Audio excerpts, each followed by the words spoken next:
Ladies and gentlemen, good day, and welcome to the Bodil Chemicals Limited Q3 FY21 earnings conference call. As a reminder, all participant lines will be in the listen-only mode, and there will be an opportunity for you to ask questions after the presentation concludes. Should you need assistance during the conference call, please signal an operator by pressing star and then zero on your touchtone telephone. Please note that this conference is being recorded. I now hand the conference over to Mr. Ankit Patel from Bodil Chemicals Limited. Thank you, and over to you, sir. Thank you very much. Good evening, everyone. Thank you for joining Q3 and 9-month FY21 conference call of Bodil Chemicals Limited. I have our CFO, Mr. Mayur Upadhyay, with me as well on the call. I hope you and your near ones are safe and healthy in this uncertain COVID period.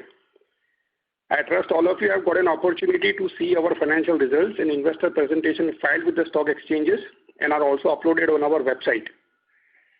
First, I will highlight our acquisition and diversification plans along with business performance for the quarter.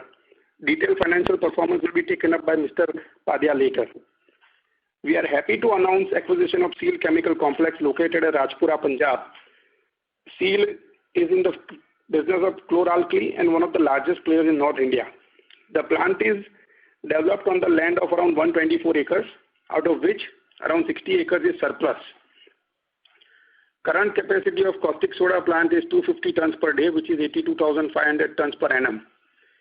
The plant also has strong internal and adjoining consumption of chlorine for around 80% in stable bleaching powder, hydrochloric acid, sodium hypochlorite, and through pipeline sales to adjacent units to which SEAL has been supplying since many years. Rest chlorine gets sold in cylinders to third-party consumers. SEAL has very strong client base and has been supplying to leading companies like HUL, Nestle, Indian Oil Corporation, HPCL, Vardhman and Trident, etc. The plant is very well maintained with strong internal processes and very good condition of the fixed assets. We will be upgrading the technology of the assets after acquisition, which will result in substantial reduction in the power cost, annual repair and maintenance cost. An increase in production capacity for caustic soda plant from 82,500 metric tons per annum to 99,000 metric tons per annum. During the upgradation process, plant will be under operations with about 70% utilization of the existing capacity. We will acquire SEAL Chemical unit at total cost of around 137 crore on slump sale basis plus stamp duty of around 6 crores. We expect SEAL to generate additional revenues of around 300 crores after the upgradation of the plant at optimum utilization levels, with EBITDA margins in the range of 20 to 22% at current price levels. Apart from the acquisition, in the last quarter, we announced diversification into specialty benzene downstream products and expansion of sulfuric acid and derivatives at Saykha GIDC in Bharuch, Gujarat. We are glad to announce increase in the capacity for benzene downstream products to 78,960 metric tons per annum from 55,000 metric tons per annum announced in the last quarter. We have added the MPDSA plant and increased the capacities of other products. Under benzene downstream products, we will be manufacturing MCB, PNCB, ONCB, MNCB, DNCB, PNA, 2,4-DNCB and MPDSA. The capacity of sulfuric acid and derivatives will be 340,000 metric tons per annum as announced in the last quarter, which will include sulfuric acid, volume 23 and 65, liquid SO3 and chlorosulfonic acid. We will set up integrated product chain which will lead to cost efficiency, better productivity and high margins for the company. We have already started the work at the site which is expected to get completed by the end of Q3 FY23. Total cost of the project including one-time infrastructure cost will be 400 crores. Out of that, cost of benzene downstream products will be 220 crores and cost of sulfuric acid and derivatives will be 125 crores. We expect these projects to generate additional revenues of around 550 crores at optimum utilization levels, with the EBITDA margins are in the range of 15 to 18%.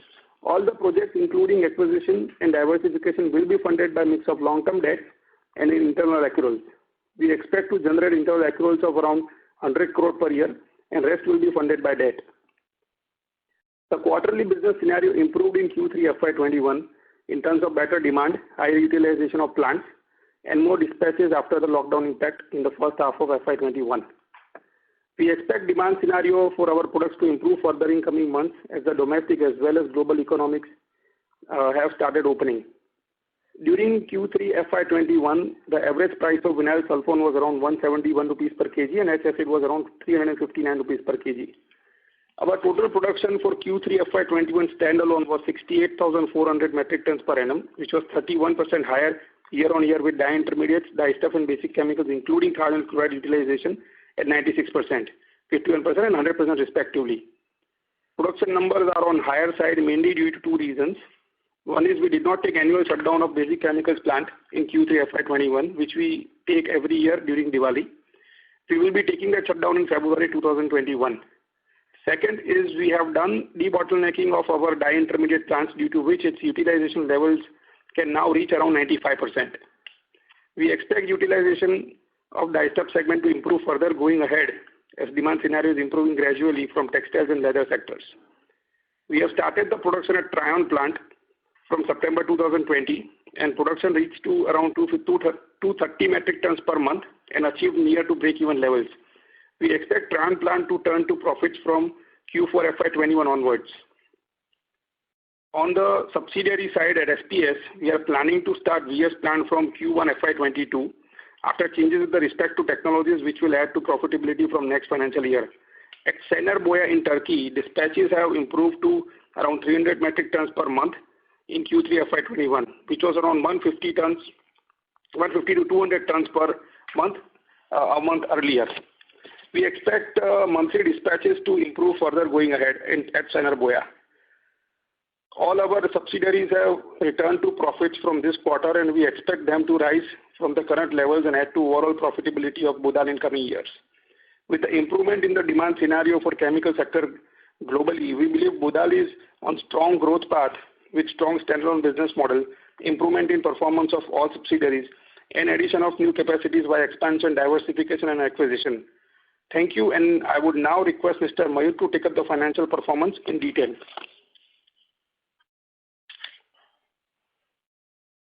Thank you, Ankit Bhai. Good evening, everyone. On the quarterly consolidated basis, our total income was at rupees 3,732 million, increased by 13% year-on-year in Q3 FY21.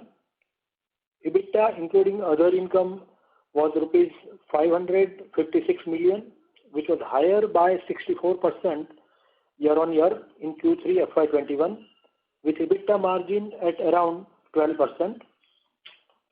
Consolidated profit after tax for Q3 FY21 was rupees 258 million, which was higher by 119% year-on-year basis.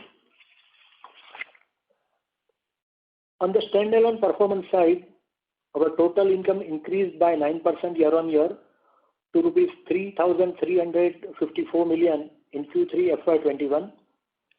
Standalone EBITDA, including other income, stood at rupees 385 million, which improved by 38% year-on-year.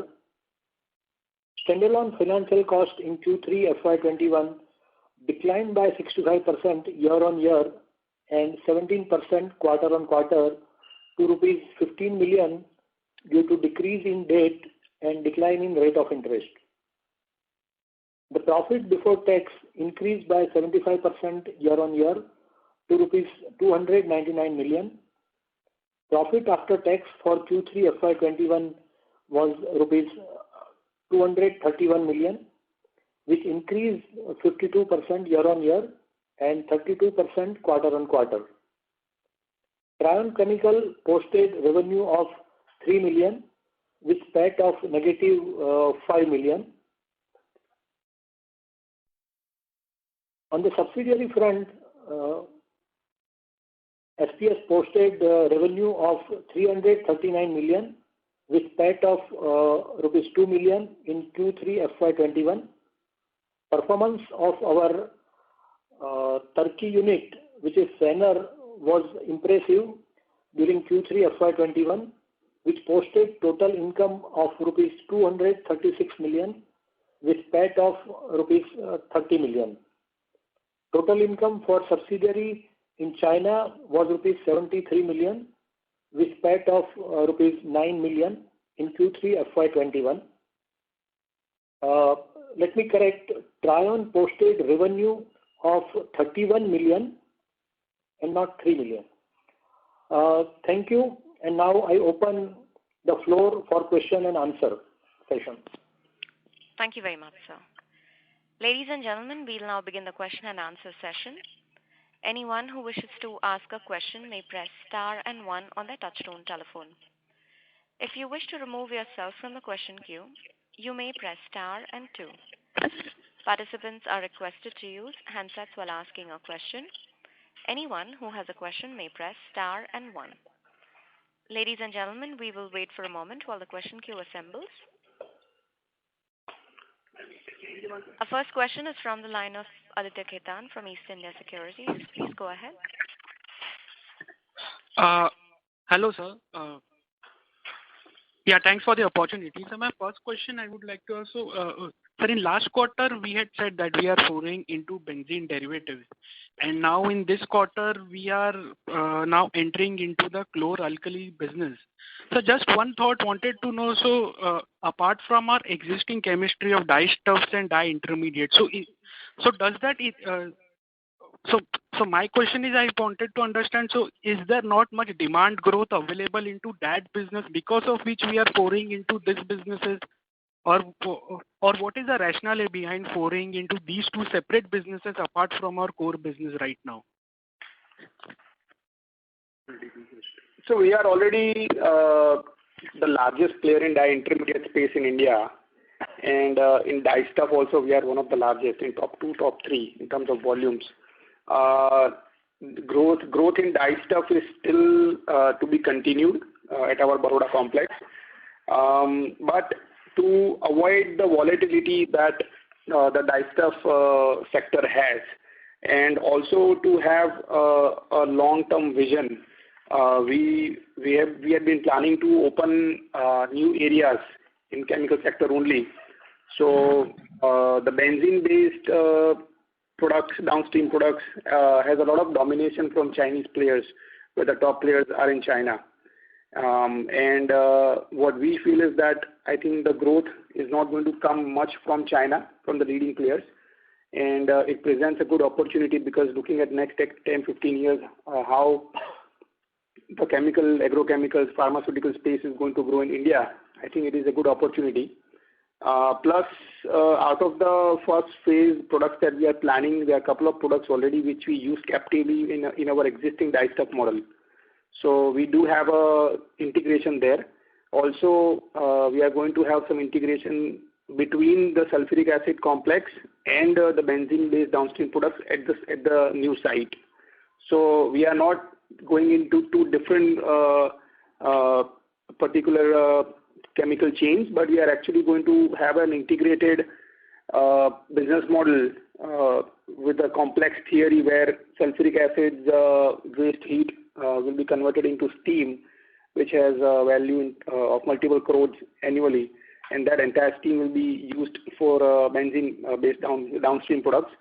Similarly, sulfuric acid complex is going to produce about 5-6 megawatt of excess power. That is also going to be used for the entire complex.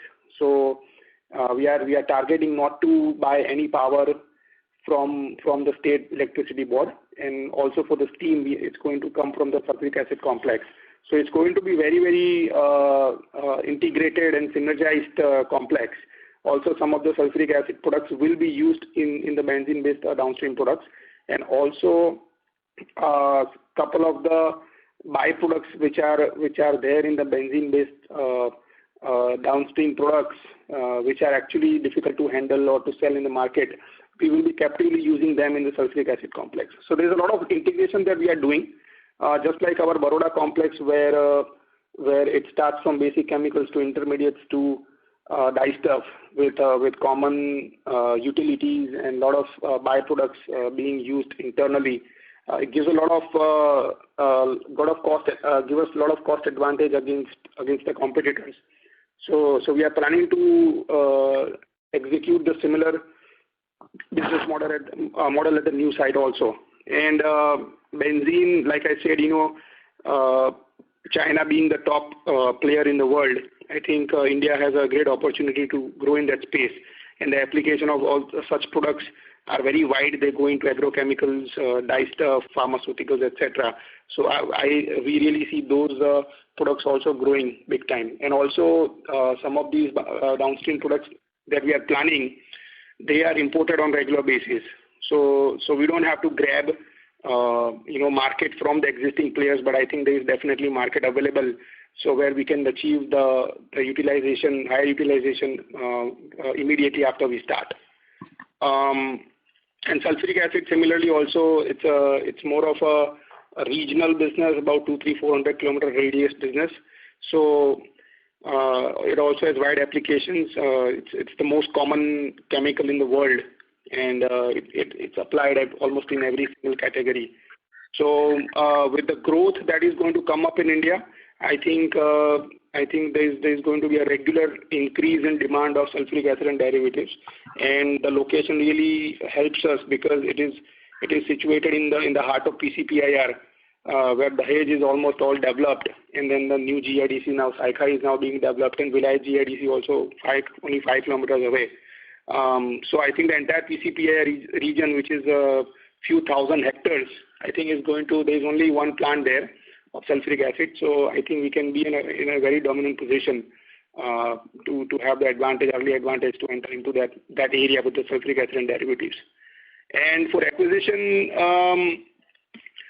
it's a new line of business for us, but we have been buying caustic and chlorine for many years. We are a very big consumer of caustic and now chlorine also. So it's nothing new for us. It also has integration possibility for us in the North India because our SPS processors where we have HACid plant, we are also starting the vinyl sulfone plant. And those two combined is going to be large capacities. And so there we use a lot of caustic soda. So I think it is not very far from the steel chemical complex. So I think that integration possibility is definitely there. And North India itself has some other opportunities, and steel chemical complex has a good advantage of situated in the right location as far as North India goes. With the spare land available, we also plan to have some more growth plans there, but obviously not in the first phase. But I think that it presents us not just a 250 tons or a 300 TPD chlor-alkali business, but it gives us this integration and also some future growth prospects. Okay. Sir, you have said so we are big consumers of caustic and chlorine. So particularly in which businesses are we currently using caustic and chlorine? Caustic we use in intermediates. So dye intermediates, like I said, we are the largest in India. So since traditionally, since 30 years we have been using caustic in dye intermediate space, where more than 95% of it is used. And chlorine we use at Trion Chemicals and also thionyl chloride. So at these two locations, we have been using now chlorine for more than a year. Okay. And my second question, in this quarter, we have seen that the dye stuffs volume has been degrown by 1%, whereas the dye intermediate volume growth is around 43%. Now we know that dye intermediate is a raw material used to make dye stuff. So why is there a growth in the dye intermediate of 40% and a degrowth of 1% in dye stuff? And secondly, also, can you help me with the annual demand of dye stuffs in India currently? For intermediates, I think I mentioned it in my speech about the debottlenecking part that we have executed with a very, very small expense without any new capex. We converted the existing setup into a better capacities, and that is the main reason why we were able to produce more in the same plants. So going ahead also, that should be the scenario should continue. And in dye stuff, I think because we are dependent more on exports in dye stuff, I think the problem remains the COVID situation is the main problem, mainly because of Europe. Europe still going through this COVID situation. It's still not cooling down there. So I think that was one of the main reasons because we supply to Italy, to Turkey. So that's one of the main reasons, and I think, like I said, because of our dependency on exports more than the domestic sales in dye stuff, I think we had some issues there. In intermediates, we were able to sell higher volumes because there our export ratio is very small. So there we just sell to the local consumers, a few hundred here in India. Okay. And what would be the annual demand of dyestuffs in India? Yeah, I don't have an exact number because there are so many different categories of dyestuff. There is reactive dyes, where India is in dominant position. There is dispersed dyes, which is where China is dominant position, where China produces more than 90% of the world. There are other direct dyes, acid dyes, wet dyes. So it's very difficult to tell. But the numbers that we the reactive dyes where most of the industries from India are active, like us, we are active in acid dyes also, which goes into leather and nylon and all. We are also pretty big in direct dyes, which goes into paper. So I'm not sure which exact market you are referring to, but I would say that on an average about 30,000 tons would be the monthly consumption of all this dye stuff that we deal into in India. Okay. And sir, my third question on the caustic plant.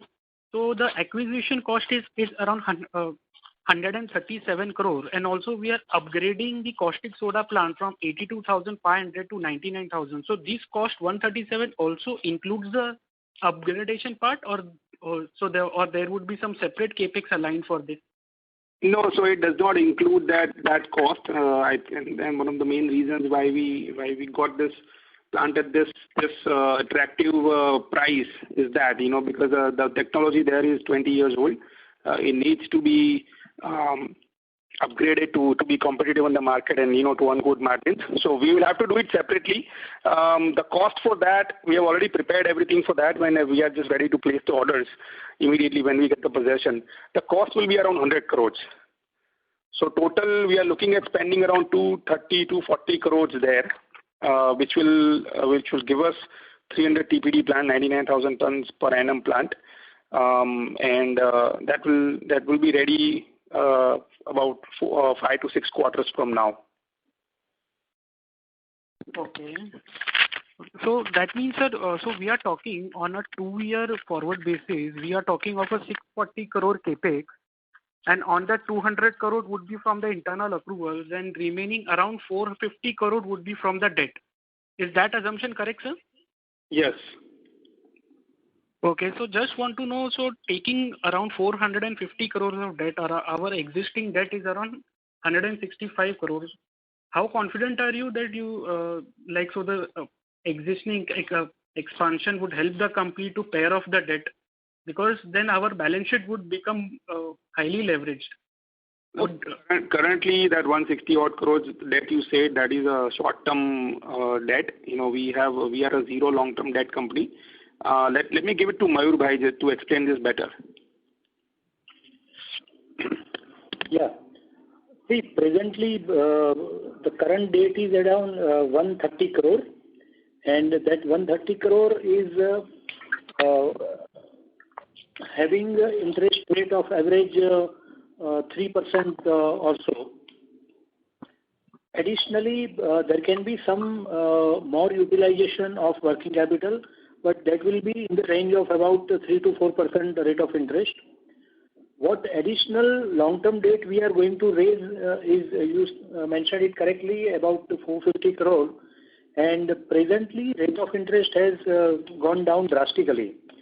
And the quote what we are getting from the bankers is in the range of 6.5 to 7.5%. So overall interest burden is not going to be there, and the additional revenue as well as EBITDA what we are going to generate is much more than what we are going to spend as an interest. So even if we exclude the earning from the new project and the acquisition, even existing structure of the company itself is sufficient to serve this interest as well as the installment part of the company. So we are very much confident, and there is no issue at all as far as debt service is concerned. Okay. Sir, just one last question from my side. Sir, on the benzene Sorry to derivative. interrupt, sir. May I request you to return to the queue? There are several Sure, participants waiting for their turn. Sure, ma'am. Sure, ma'am. Thank you. Before we take a next question, we would like to remind participants to ask a question. You may enter star and one. We'll take a next question from the line of Raj Nahar from Millie Consultants. Please go ahead. Yeah, thank you for taking my question.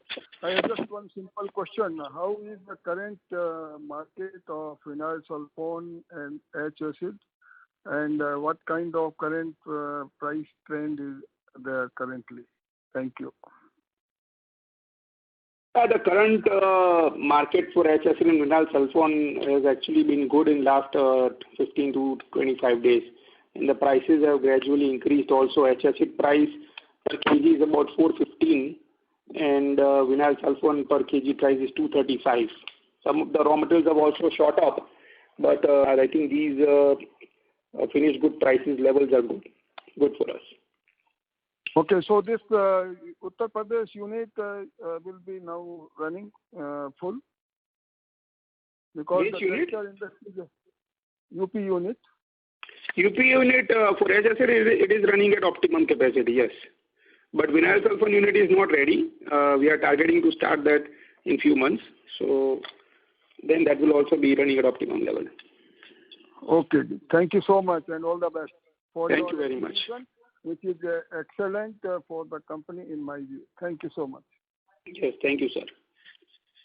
Thank you. We'll take a next question from the line of Rohit Nagraj from Sunidhi Securities. Please go ahead. Yeah, thanks for the opportunity and good to see the numbers are improving. So a few questions on the downstream expansion. So in CL complex, we have indicated that at optimum utilization level, the EBITDA margins will be in the range of 20-22%.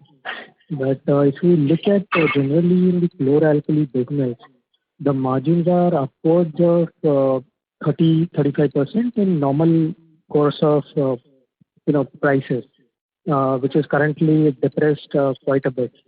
So is it that we are looking at 20-22% based on the current pricing scenario or the normalized prices? Thank you. Yeah, so current prices definitely, like you said, have been depressed for last few months. But now I think since last 1 month the prices have slightly been going up. And yes, definitely at the 20-22% that we said, they are definitely on a conservative side and also at the current price levels. Like you said, 30-35% EBITDA, which is the traditional number in the chlor-alkali sector, you are very right.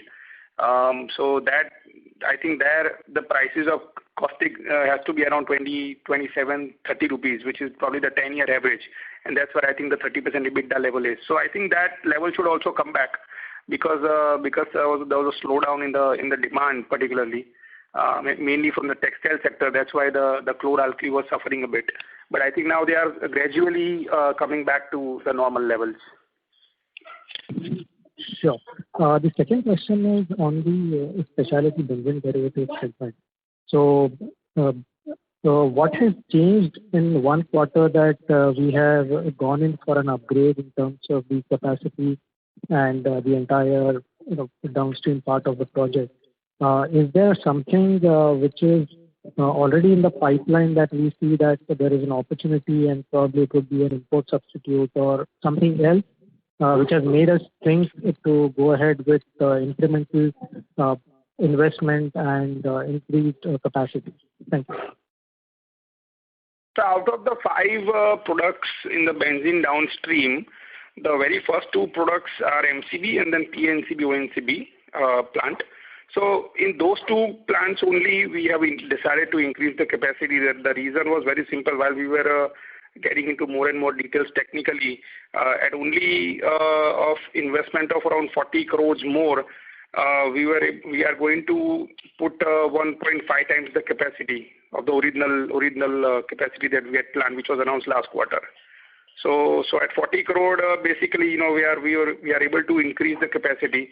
Plus, I think in the scenario that has changed in last 3-4 months about how the benzene based products are behaving and how the import scenario is happening, I think we are also got some confident some more confidence about how the Indian market demand is going to run in the next few years.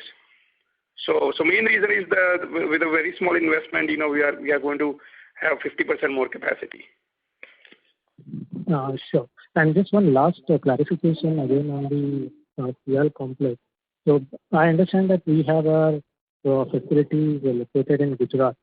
So going all the way from Gujarat to Punjab for this particular complex, yes, and it does have some kind of captive consumption for us. But was there any other reason beyond the slump sale and getting into this business? Because I understand probably a year and a half back, we had also indicated getting into caustic chlorine segment at Dahej, but that plan was shelved off because of the unforeseen circumstances. So is it a complementary reaction to that, or there is anything else which is going into that? Thank you.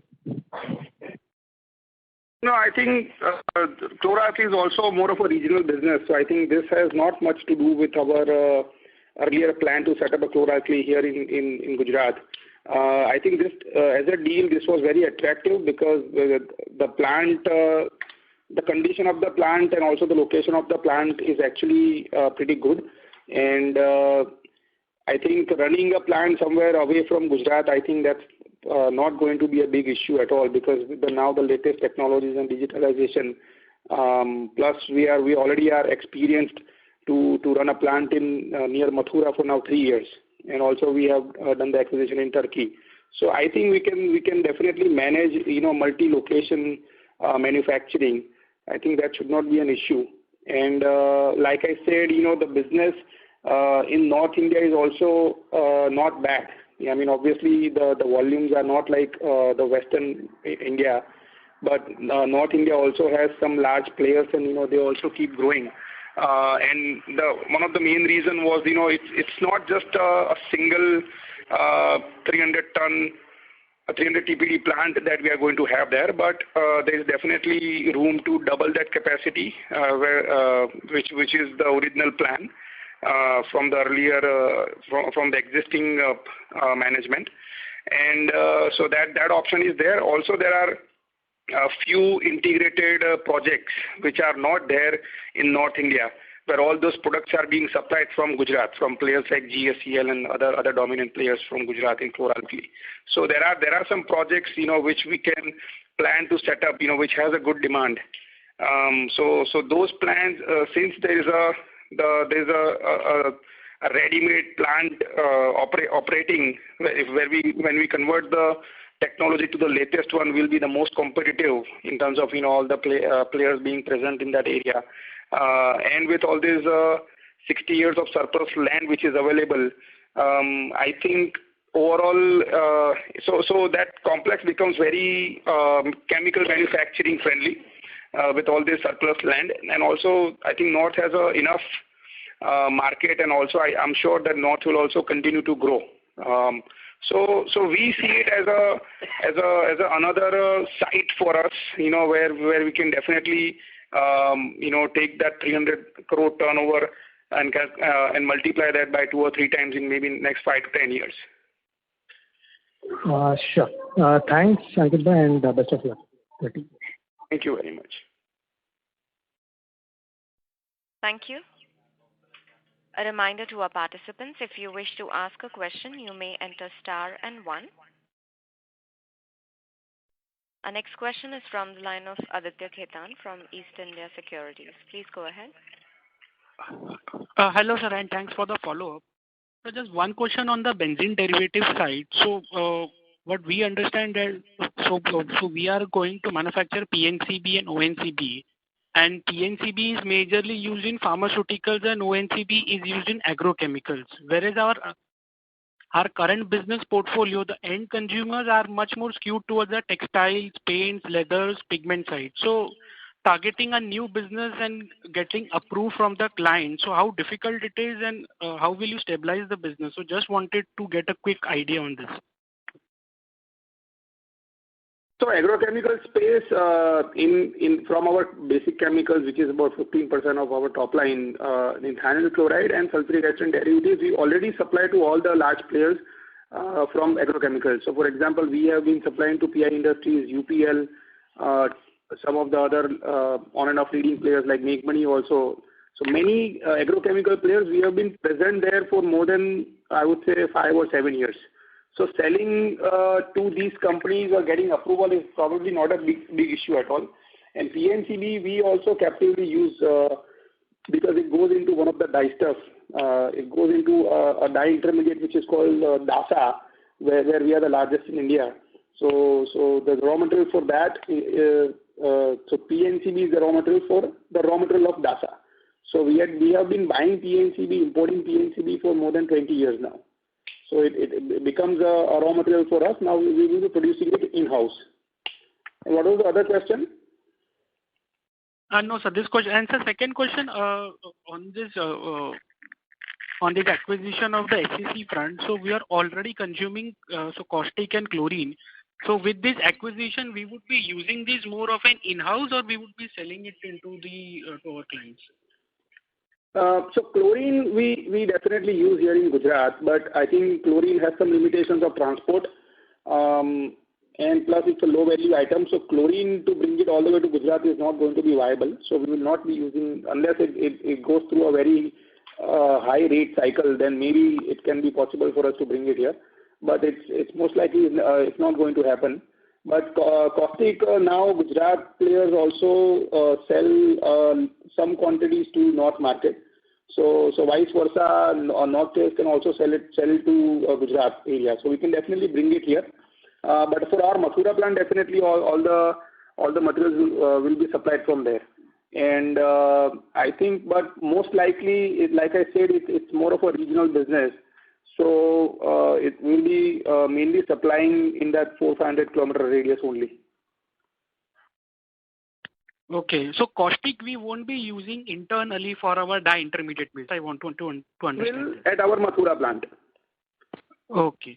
Yeah, so not the entire consumption which we currently buy from chlor-alkali players will be met from SEC, but our whatever requirement that is there from our North India plant, UP plant, that we will supply immediately. And also we are starting a vinyl sulfone plant there, so caustic consumption will be doubled once that plant starts. Okay. Thank you, sir. That's all from me. Thank you. Thank you. Anyone who has a question may enter star and 1. We'll take a next question from the line of Dhiral Shah from Phillip Capital. Please go ahead. Yeah, good afternoon, sir. Thanks for the opportunity. So my question is again, follow up to the last participant question. So you talked about caustic soda to use internally, right? So how much will it be consumed internally, and how much we would be selling to the other parties? So at current levels, there will only be about 10-15% of captive consumption, which will happen at our North India plant. But we do have some other plants which can be in the phase 2, where we can consume more caustic and chlorine. Chlorine already there is hardly any chlorine available because this is not just a chlor-alkali complex. They also produce. There is also a 200 tons per day HCl plant. There is also a 70 TPD SBP plant and a couple of other small plants also. These are all part of that SCC. And there are 5 adjoining pipeline buyers which buy chlorine on a regular basis. And there is already a pipeline buyer which buys hydrogen. That is also there just adjoining the complex. So this kind of a setup is actually is a very strong point. So if you look at some of the other leading players here in Gujarat, most of the players have good pipeline-based buyers for chlorine and hydrogen. So that is one of the good strategy to have, and this plant already has that since it is there for a long time. So they have a very good setup as far as the captive buyers surrounding the complex are. Okay. And so you talked about export. We have faced problem in Q3. So have that problem restored now? Have export came back to the normal situation, or we are again facing the problem? No, so definitely compared to Q3, definitely the situation has improved. So export volume should definitely will be higher than the Q3. Okay. Okay. And so lastly, whatever expansion we are doing, the capex of 650 crore, by when this is going to commence? For SCC, the chlor-alkali complex, we are targeting around 5 quarters. So in 5 quarters, we want to be done with the technology upgradation and the increase in the capacity. And for our greenfield projects here in Saika GIDC, we are looking at 6 quarters. Okay. Okay. Okay, got your point. Thank you so much, sir. All the best. Thank you. Thank you. Any participant who wishes to ask a question may enter star and 1.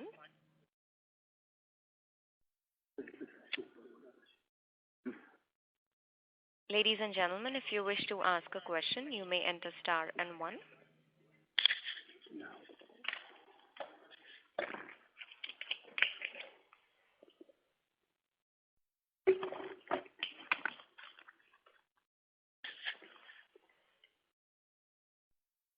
Anyone who has a question may enter star and 1.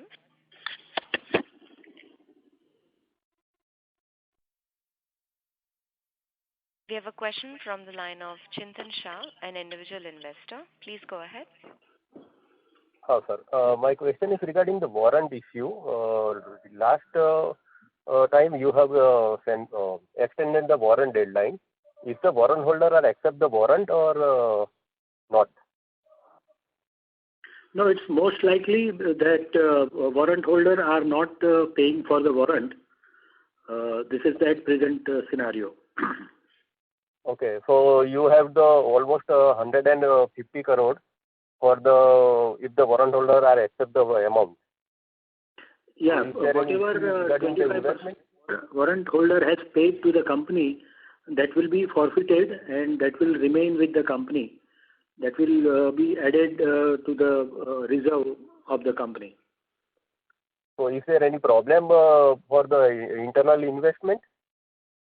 No, as far as management is concerned, when we declared this warrant, at that time we were coming up with about 1200 crore plus capex. So to show the confidence in the project, management has issued this warrant that they are putting their money in the project. And another thing, at that time, rate of interest was even very higher. It was around 9.5 to 10% per annum for the long-term debt.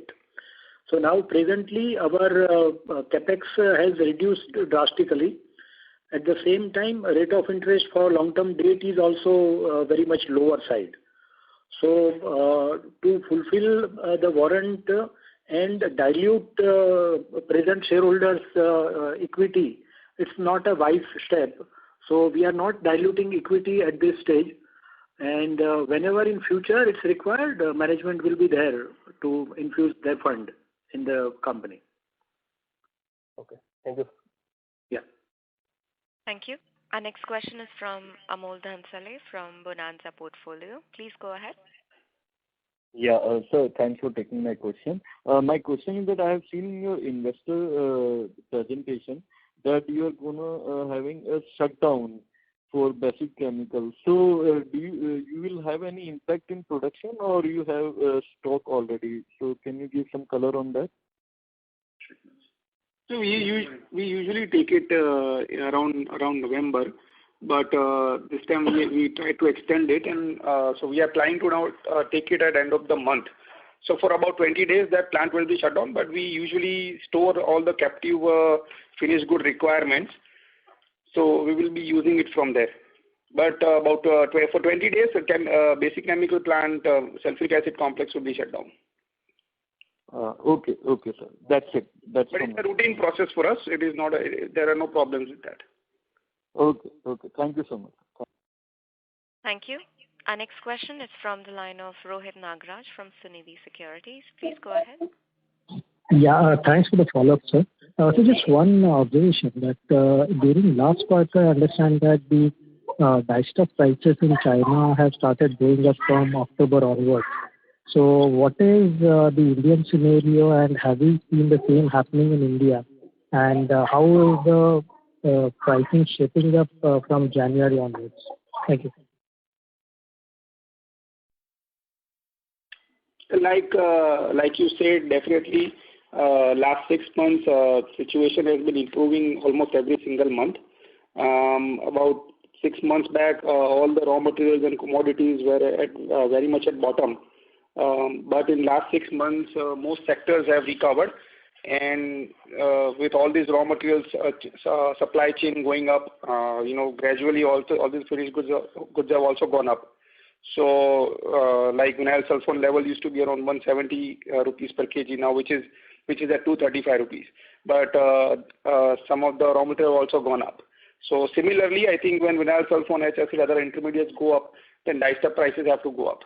So that natural process is happening, I think, and like we have witnessed, how things have changed particularly in last 3 months, how the economies have opened up, and how the overall sentiment of the globe has changed.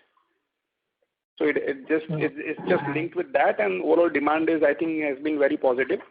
So all the prices have been going up. Sure. Thank you so much. Thank you. Ladies and gentlemen, that was the last question. I now hand the floor back to Mr. Ankit Patel for closing comments. Over to you, sir. Yeah, thank you very much for joining our conference call. And if anyone has a question remain unanswered, they can directly contact us for the answer. Thank you, and have a good day. Thank you, members of the management. Ladies and gentlemen, on behalf of Boral Chemicals Limited, that concludes this conference. Thank you for joining us, and you may now disconnect your lines.